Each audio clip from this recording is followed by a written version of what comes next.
fixed in this knowledge. It's like once you know something, you can't ever go back and say, well, no, it's not true. You have to be crazy to do that. I mean, we know people who've done that, but they are crazy. So if you have an experience, once you taste this transcendental life of pure knowledge and bliss, you can't ever go back to being like an ordinary materialist. It's not possible. You'd have to give up all your integrity to do that. So we also want to make our community so nice that everyone will want to be a member for their whole life. Not that they ever want to go back to being independent. So, if you can overcome the influence of impersonalism, the influence of material education, the influence of social conditioning, and if you can actually put this knowledge into practice in your life, then you will experience the benefits. And you'll say, oh, I don't ever want to go back to the way I was before. You'll remain a devotee eternally.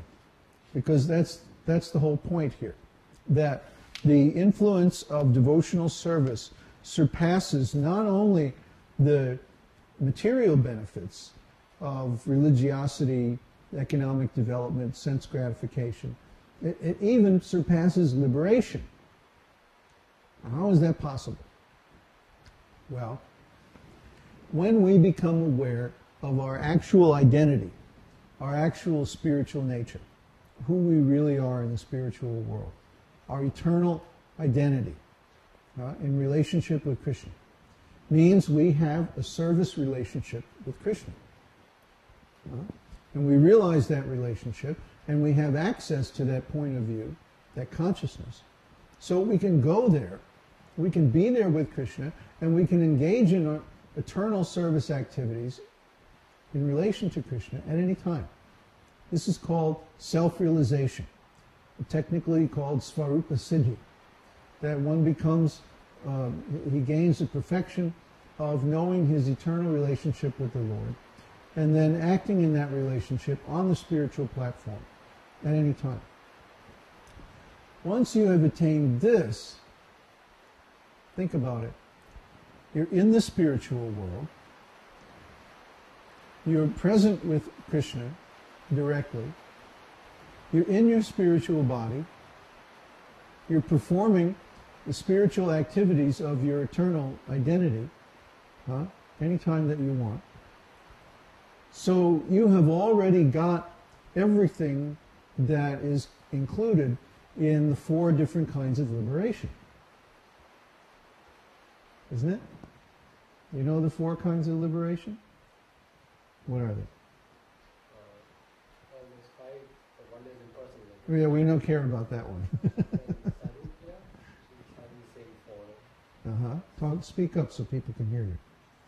Sarupya, Mukti, which is having the same form as the Lord's. Salokya, Mukti, which is living on the same planet as the Lord. Sarshti, which is having the same opulences as the Lord. And Samipya, which is having the personal association of the Lord. That's right. I hope you all heard that.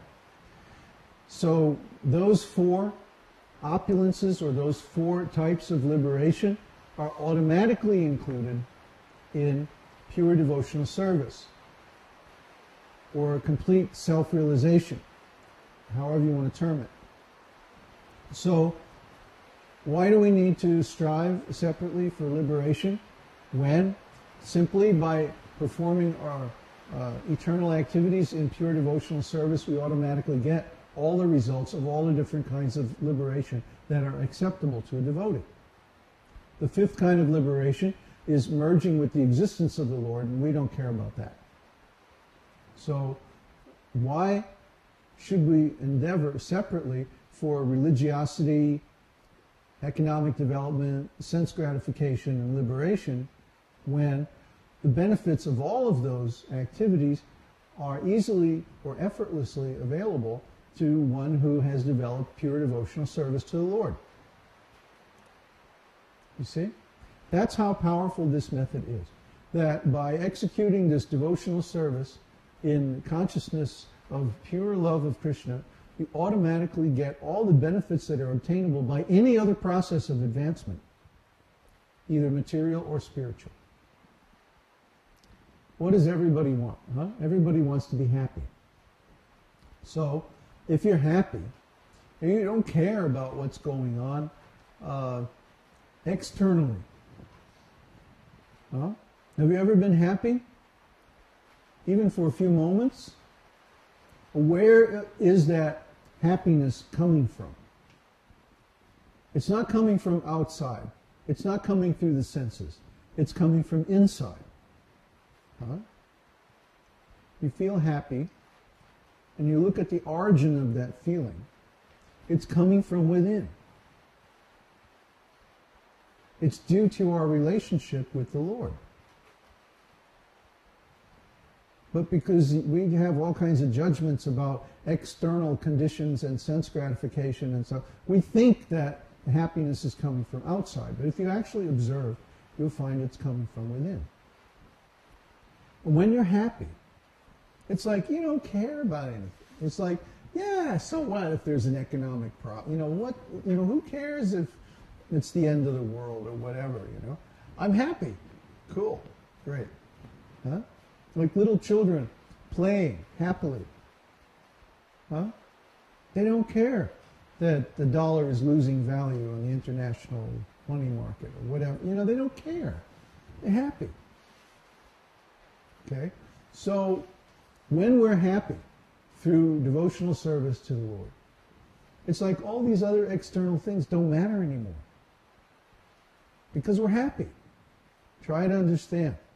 But, as it happens, you will experience, if you try it for yourself, when we engage in devotional service to the Lord, all these external conditions are automatically satisfied. Huh? We automatically have a nice position in the material world. Huh? By the grace of the Lord, by the mercy of the Lord. He wants his devotees to be protected, to be happy, to be satisfied, to be opulent, to be safe. And he automatically arranges for his devotees that they're taken care of, they're protected. Huh? First, we're protected by knowledge. We have access to so much knowledge that ordinary people don't have.